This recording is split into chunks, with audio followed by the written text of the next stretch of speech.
So someone hired me to make a knife, which is a problem because all of the other knives I've made have been kind of terrible. And now there's money on the line. And if I mess this up, I don't just waste steel, I ruin somebody else's order. So today I'm attempting my first commission knife, which is something I'm not ready for. What I have here is CPM 3V steel, which is a very fancy knife steel. So this stuff, not for beginners. And guess what I am? All right, so here's the plan, guys. I'm making this nice, easy little camp knife.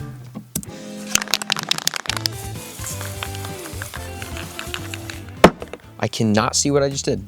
So the spray paint did actually dry well. And by the way, everything was supplied by Jantz Supply Incorporated. It shipped within 48 hours, which was amazing. I was not expecting that. Jantz is an American-owned business that has literally anything you could possibly need as a bladesmith. All right, guys, let's cut this thing out. Now, this is where things start to get actually serious, because any little mistake I make now could lead to a catastrophic failure farther down the road. And if that happens, there goes any hope of making any more knives in the future. So I've barely ground out the handle, and my angle grinder is already kicking back and stuff. Why is this steel so impossible to work with? Why is it already dead? At this point, I was kind of freaking out because I had just started this project and I was already having a ton of trouble. Come on. All right, the battery's dead, so I'm just gonna start filing this thing out. And because the steel is so hard, it took a really long time to file. All right, guys, we are so back. Haven't been able to work on the knife for 4 days because I've had way too much homework. I get to make a knife and it's Saturday. I'm so happy. Haven't posted in a month as of recording, sorry. After my battery was recharged, I started to think, hey, maybe this project won't be so bad after all. But oh my goodness, I was so wrong. Look at this, I got a whole nother piece of steel. Perfect for another knife. What should I do with it? Let me know. It took me way too long to cut out the rough shape of this knife, but after I got it completed, it was time to grind in the bevels, which was something I had never done before. Oh, this is hard. But to do that, I had to bring my belt grinder and my workbench all the way to the garage because that's the only place where I have power. Grinder in one hand, workbench in the back, trudging through a foot of snow. That's probably kind of icy.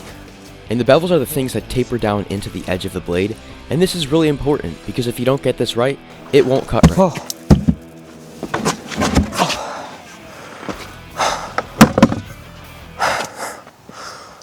So I bought myself a little beveling jig. I had ChatGPT tell me what to do. Cool. I tried to do all this weird math to try to be precise, but I ended up just eyeballing it like usual. Okay, we're just gonna that looks pretty good. Not gonna lie, it's kind of perfect. Now we gotta adjust this little beveling thing. Wait, how do you measure that? I don't know what the heck I'm doing right now. And once again, I was lost. Yeah, I don't know what I'm doing, so YouTube is great because you can just look things up, you know? How to use a beveling jig. Oh, this thing, yeah.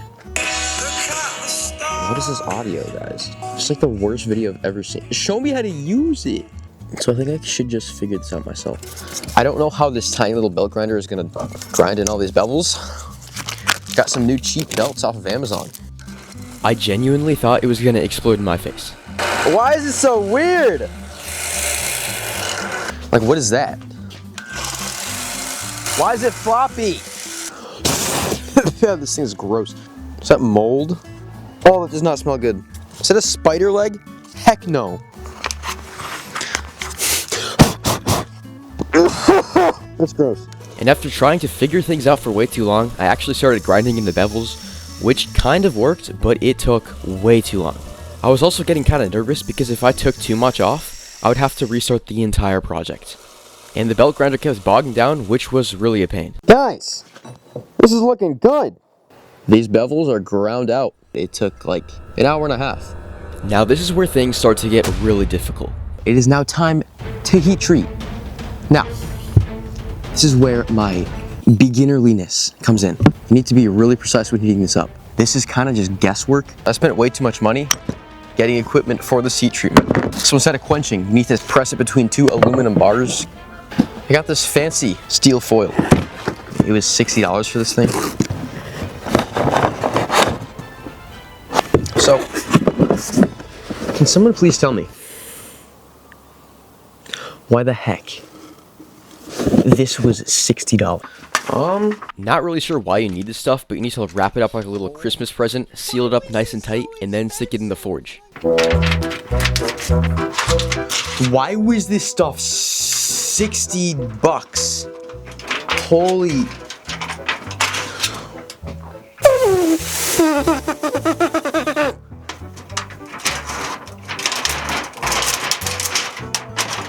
Oh my. Just cut right.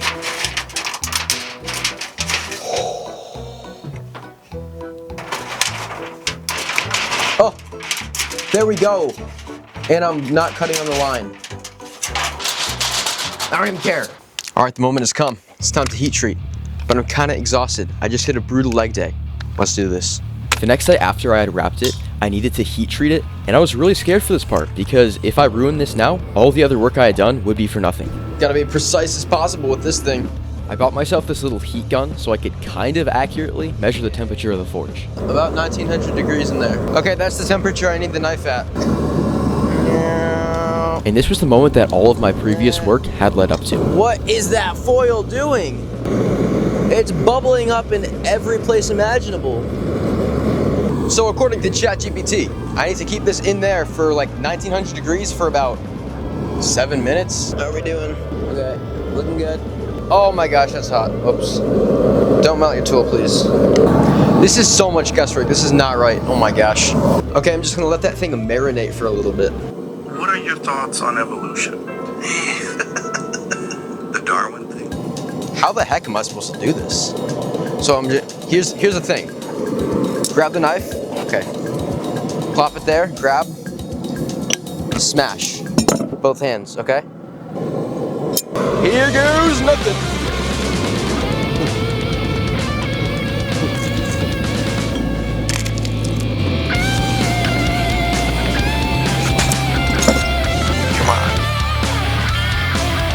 I don't know why I was pressing so hard. You really do not need to push down that hard on it. Oh, I feel the heat coming. Harder! It's only by the grace of God that this works. How is that so cold already? That's insane. As I peeled off the steel foil, I was really scared of what I was going to see. Did it actually work, or would I have to start completely over? That looks really weird. No, there's no way that actually worked. It doesn't even look like it.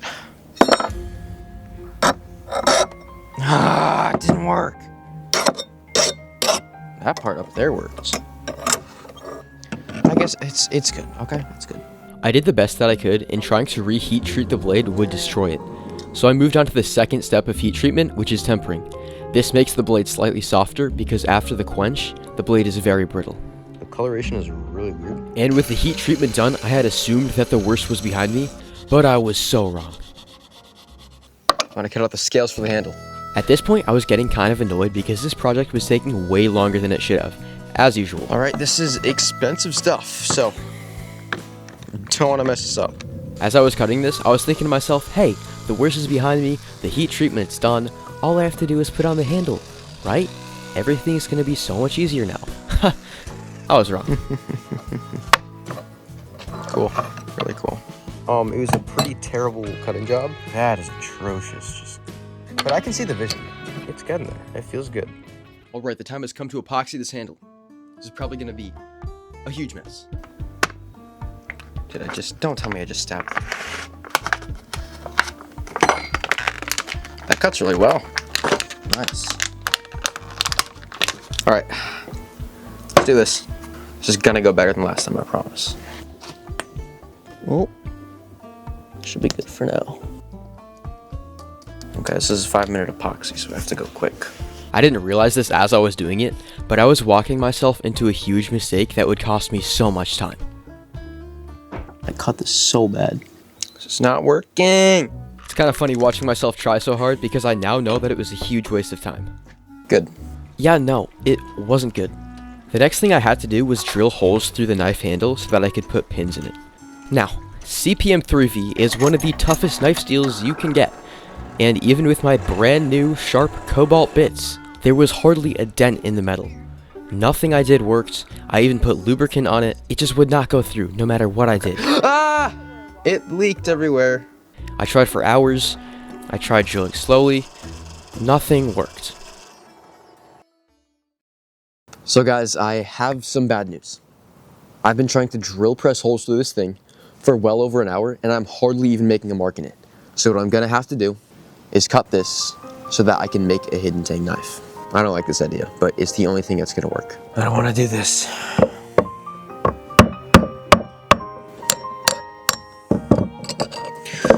Oh well, there goes a lot of time and effort. Got this stuff. At this point, more than any other point before, I wanted to quit. It was 70 degrees last week, now it's 35 degrees. But I had a customer waiting for me who was willing to pay good money, so I couldn't quit. I had to keep moving, and I needed to finish that handle.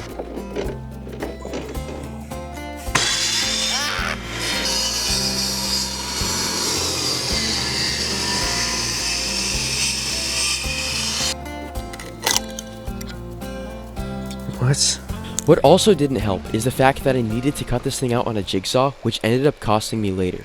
Alright, now I need to cut out the knife. If I cut it too much, it's just completely ruined. Now this part was really scary, because if I cut just a little bit too much, the whole entire knife could be ruined, and hours of work would just be wasted. I don't like that. It's so small. Yeah, I messed up the wooden handle too. It's like way too thin. Alright, I cut the handle out for the second time, and it worked better this time. So, gotta drill press a hole down here. Now, I thought this part would be simple. Just drill a hole straight down the center. But of course, it wasn't easy, like everything else in this project. Well, just like last time, I have resorted to using masonry drill bits to drill in this hole because my drill press will not work. Yeah, masonry drill bits, they're not meant for wood. They're meant for stone. So it hardly worked at all. Everything fits. Pretty good, pretty good. See that? It's almost there. But there's a problem. I have a gap.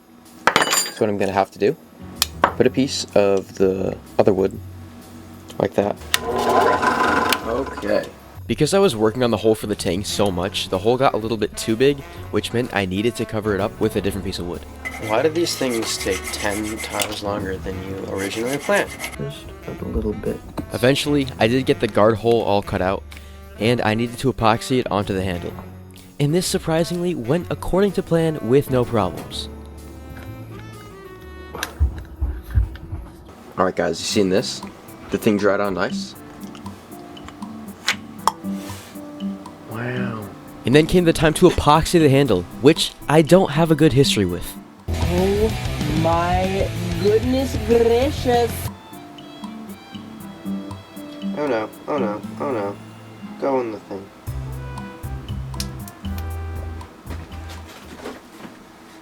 Okay, so next morning after this thing dried, it looks pretty good. I know that I sounded kind of disappointed, but that was because I had just rolled out of bed.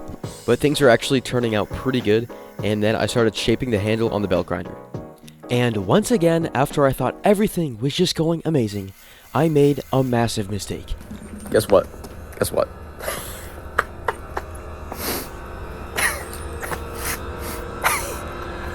I ground too far.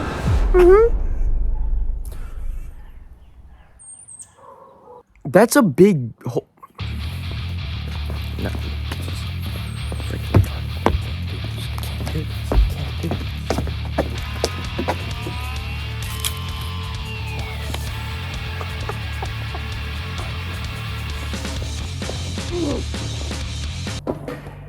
Well, collect the dust, make some epoxy goop with it, fill in that hole, pretend like nothing ever happened. My plan was to take sawdust from the handle and mix it with some epoxy so I could pour it into the holes. I know it's not my finest moment, it's not something I'm too proud of, but I did what I had to do. The coloration's really good. I can hardly tell the difference. My favorite part of the whole project. Let's get some linseed oil on here. Oh my goodness. No. Oh yeah. Look at that grain pop. Oh my goodness. And after giving it a razor edge on the 3000 grit stone, it was time to test it out. All right, guys, you ready for this? You ready? Woo! Woo-hoo! Oh yeah. Oh yeah, this is the best knife I've ever made. I think I can even shave with it. Yeah. Seeing that? You seeing that? You can't even see like where those holes were from before. You can hardly see it. All right, now strength test.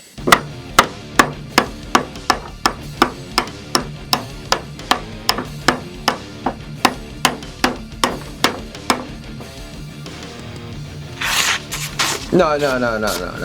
We're good. We're good. And after testing it out and fully completing the knife, I couldn't wait to see what my customer would think about it. I want to cut myself. It's really sharp. Dude, that thing is awesome. Holy crap, how'd you get it that sharp? No way. Dude, Yeah. that's awesome. Thank you. Yeah. Dude, that thing just feels so nice in the hand. Yeah. You're the man. All right. Yeah. And just like that, I had sold my first custom-made knife.